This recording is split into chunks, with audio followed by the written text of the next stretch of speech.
These MAGA Republican senators and Congress members are just losing it on live TV. Some of them are making these selfie videos of themselves that just looks completely outrageous and insane. Let me go through what's going on. So by now you probably know that Joni Ernst, the MAGA Republican senator from Iowa, held that town hall, and when she was asked about all of the cruel cuts in the disastrous budget bill that could lead to tens of millions of Americans losing their health care and SNAP benefits, her response was, "Who cares? We're all going to die. Why does it matter if you die now or die when you're older? You're going to die." That's what MAGA Republican Senator Joni Ernst said.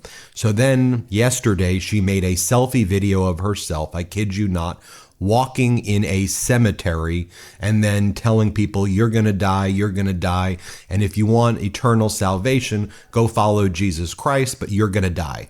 This is what the MAGA Republican senators are saying as they inflict cruelty. And that's important to highlight this because when you say this is a death cult, this is them at their most natural state, who these MAGA Republicans are. They want you to die. They want to kill you. And at least, I guess, MAGA Republicans are admitting it now that that's their plan, death. Play this clip. Hello, everyone. I would like to take this opportunity to sincerely apologize for a statement that I made yesterday at my town hall. I was in the process of answering a question that had been asked by an audience member when a woman who was extremely distraught screamed out from the back corner of the auditorium, "People are going to die." And I made an incorrect assumption that everyone in the auditorium understood that, yes, we are all going to perish from this earth. So I apologize. And I'm really, really glad that I did not have to bring up the subject of the tooth fairy as well. But for those that would like to see eternal and everlasting life, I encourage you to embrace my Lord and Savior, Jesus Christ. And again, just to remind you what she said the day before that, here's what went down at the town hall. So, people are not, well, we all are going to die. So, for heaven's sakes. So I almost appreciate that more in the sense that they're just taking their masks off and revealing, yes, we want you to die in service of our death cult. We're a death cult. That's what we want to do.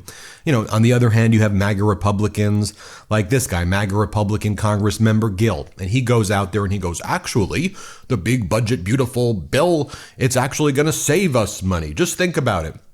All of the savings, all of the money we're making, all the trillions of dollars Donald Trump is bringing back, that's going to offset the $4 trillion in tax cuts for the billionaires. So we're all going to get rich. And it's just a bunch of BS. Like when Donald Trump goes, I've already brought back $11 trillion or $5 trillion. It just makes up numbers. Here, play this clip. Well, first of all, let me go back to something that you said just a second ago. Is about how we would pay for this one big, beautiful bill. This big, beautiful bill pays for itself. We have $1.6 trillion in mandatory spending reform. That's the biggest mandatory spending reform in American history. That's put up against $4 trillion in tax cuts, making the 2017 Trump tax cuts that were so wildly successful that put our economy on a massively upward trajectory. Yeah, and the that's White House has put up, said that is paid for with the spending cuts and then with economic growth. Yeah, and the White House has said the tariff revenue is icing on the cake. By the way, the main headline in the Des Moines Register right now is, well, we are all going to die, says their senator. Now, I want to share this with you as well. As I said, a lot of these MAGA Republican senators and Congress members are making these bizarre selfie videos of themselves. MAGA Republican Congresswoman Nancy Mace making very strange videos of herself, showing people what's in her bag. And so she's like, you want to see what's in a congresswoman's bag? Let me show you. And then she starts just taking things out of her bag. It's really weird. This is great. This is actual SPF and powder if your face gets oily during the day. I have lip gloss I just bought. I have patches from the town of Yemassee. I was just in Yemassee. I did a town hall in Yemassee and they gave me patches. I have a hard hat. In my bag. I toured company yesterday. Oh, look, I have Come and Take It merch gear in my bag. I have Trump 2024 girl in my bag. This is my favorite. I love Jesus, but I cuss a little. That's in my bag. I have a leash for liberty, little liberty. I have an American flag. I love our country. I have a makeup bag too, with some Q-tips, some Band-Aids. Oh, these are good. Tide pen for during the day. A hairnet, vanity kit, you know, the usual stuff. Next thing I want to show you is MAGA Republican Senator Dave McCormick from the great Commonwealth of Pennsylvania. He's asked about the Nippon Steel acquisition of U.S. Steel, and 3 days ago, he says it's great. We want this. It's going to bring jobs to the Commonwealth. This is a great, great deal. Even though he previously campaigned on, I'm going to block it because an acquisition of U.S. Steel by a foreign Japanese company presents a massive national security threat. So first, let me show you what he said this past week. Play this clip. We are told time and time again by all the financial analysts and pundits that this has implications for pretty much all of America. But if you're not somebody who's an investor or shareholder or a worker in the industry, can you lay out for us why we should care? Yeah, well, the first thing is we have to be a place that welcomes foreign investment. So foreign direct investment in the United States, in Pennsylvania alone, creates this $20 billion. It creates 330,000 jobs. So having companies come to the United States and invest is a key part of our growing economy. And in this case, the reason this is so important is because our domestic steel industry is essentially almost gone out of business. And this inflow of new capital is going to help U.S. Steel be cutting edge, have all the newest technology, and it's going to help our national security because we need a healthy domestic steel industry in our country. And we almost lost it. This will be great for shipbuilding. This will be great for lots of things that are critical to industrial manufacturing.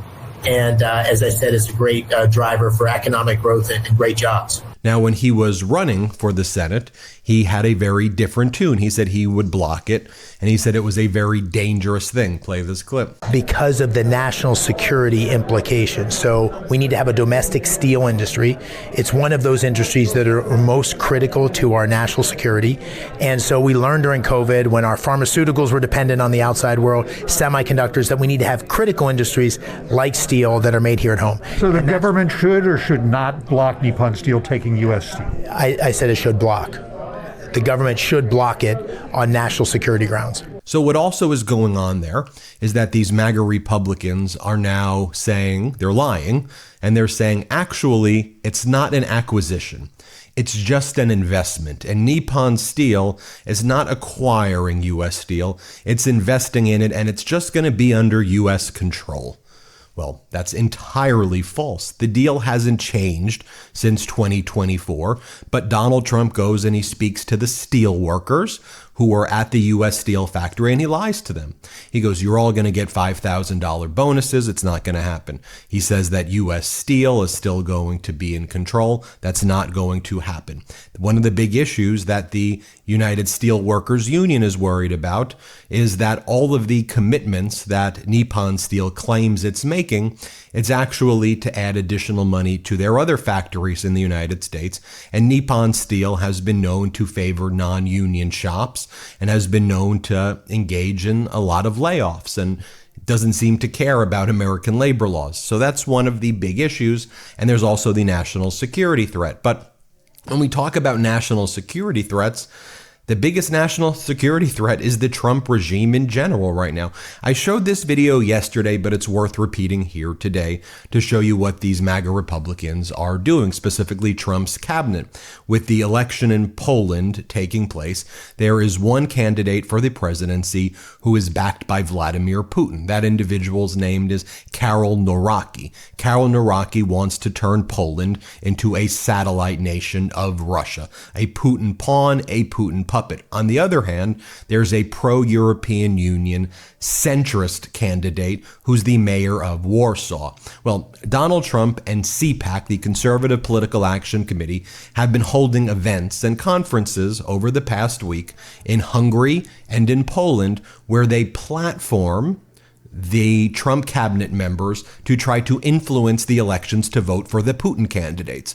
So in Poland, Donald Trump sent Kristi Noem, one of his cabinet members, his Homeland Security Secretary. She's the dog killer, the cosplayer who does all the dress up and all the outfits, the really, really weird person. She was the one who stood in the El Salvador concentration camp with her $100,000 Rolex watch and did like pose, selfie, love it. She was, totally batshit insane.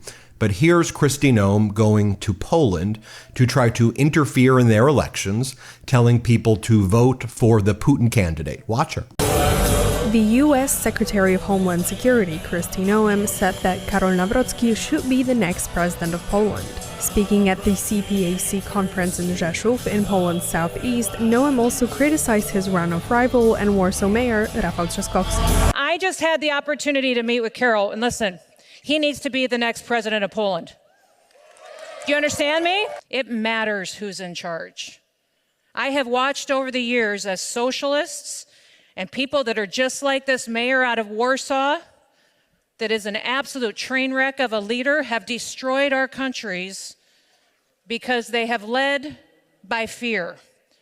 They have used fear to control people, and they've used fear to promote an agenda that is not what liberty is about. And even Laura Ingraham is confused about that Nippon Steel deal because she knows that it's an acquisition of U.S. Steel, but now she has to contend with the talking points by MAGA, by Trump and these MAGA Republican senators and Congress members, that it's an investment, and actually the deal hasn't even been done yet. And you'll even see here Laura Ingraham speaking to this guy, Dan Mauser, MAGA Republican congressman. She's like, wait, Congressman, what's going on with this deal? Is it the deal from 2023, 2024, which is an acquisition? Is it an investment? Is there no deal that's even made? You're confusing me. Here, play this clip. Congressman, I don't blame. I think you for them to take. Yeah, you're doing what you should do for your district. I don't have any doubt about that. But President Trump campaigned against a deal that would end up with ultimately 51% control of a critical industry like steel in the hands of a foreign entity. Now, you're saying we don't see the terms of the deal. I'm a lawyer, so I want to see the deal. I don't know why they're hiding the terms of the deal. I haven't seen the deal. Have you actually seen the terms of the deal? No, I have seen where CFIUS is on it and how those national security concerns can be mitigated. And I also know that the president has reviewed it, as has, I believe, Scott Bessent, Howard Lutnick, and others. But it's still being structured, Laura. Well, and so it needs to be highly satisfactory. Right, Congressman, but it's. I don't mean to be. I'm not trying to be difficult, but it's still being structured. So, but we have heard repeatedly that this is a partnership. On the U.S. Steel website, it says it's a good thing, basically, I'm paraphrasing, that we are being acquired by Nippon. So contrast that, though, to what former Republican, now just kind of pro-democracy champion George Conway had to say. Yeah, it absolutely goes back to 2020. He was very angry in 2020 because the justices that he appointed to the Supreme Court at the suggestion of Leonard Leo and his former and Trump's former White House counsel Don McGahn, both members of the Federalist Society, were members of the Federalist Society who failed to step in to assist him in his coup attempt. The people at the Justice Department, everybody except for that one hack, Jeffrey Clark, who stood up to Trump and said, we're going to resign en masse if you try to make us do something to support your insurrection, your attempt to stay in office. They were basically members of the conservative legal establishment, if not members of the Federalist Society themselves. So he became very, very resentful in 2021 at Leonard Leo and at the Federalist Society. And the great irony of that today is that a lot of people, a lot of hacks, right-wing hacks, joined the Federalist Society in these past several years, thinking this is the way to get a job, a plum job in the next Trump administration, or to get a judgeship. And they made a mistake there. Trump does not like the Federalist Society because it can, actually the Federalist Society is kind of a diverse group of conservatives. It always was kind of like the legal equivalent of the Reagan tripod with economic conservatives, defense conservatives, and religious conservatives. It was a mix of a bunch of things. Libertarians, people like me who believe strongly in the rule of law and are conservative in the way they interpret the Constitution, and people like Amy Coney Barrett, who the Trumpists really hate now because she's voting, to apply the due process clause to all people and not just citizens of the United States. And here's what Democratic Congress member Jamie Raskin had to say. Let's play it. It's very clear that from Donald Trump on down, they are attacking the judges. They want to impeach the judges. We have Republican colleagues who have wanted posters up outside of their offices in the Cannon House office building saying wanted with the judges up there. And a number of them are Republican appointed judges like Judge Boasberg, who might be the most reviled of the judges for the Freedom Caucus. He's a Republican appointee. Bush appointed him to the court when he first got on it. He's a pillar of the conservative legal establishment, but he's a stickler for the rule of law. And anybody who stands up for the rule of law gets in their way because this is a gangster state. And, I just hope people begin to understand this is not basically a legitimate government that is sometimes doing corrupt things. This is an essentially corrupt enterprise. It's like watching The Sopranos. Every day they get up and they try to figure out how to plunder and pillage the people and the government fisc. That's what it's all about. There you have it, folks. Let me know what you think. But pretty wild when you see what these MAGA Republicans are doing. The international community sees this. They're mocking the United States, or they're just terrified, not because America's a threat, but America becoming such a loser country because of these MAGA Republicans. They're just worried about the instability it's creating in the world. But it seems pretty obvious when I show you those clips what's going on. You tell me. Hit subscribe. Let's get to 5 million subscribers. Thank you so much for watching. Love this video? Continue the conversation by following us on Instagram @MeidasTouch and help us blow past 1 million followers.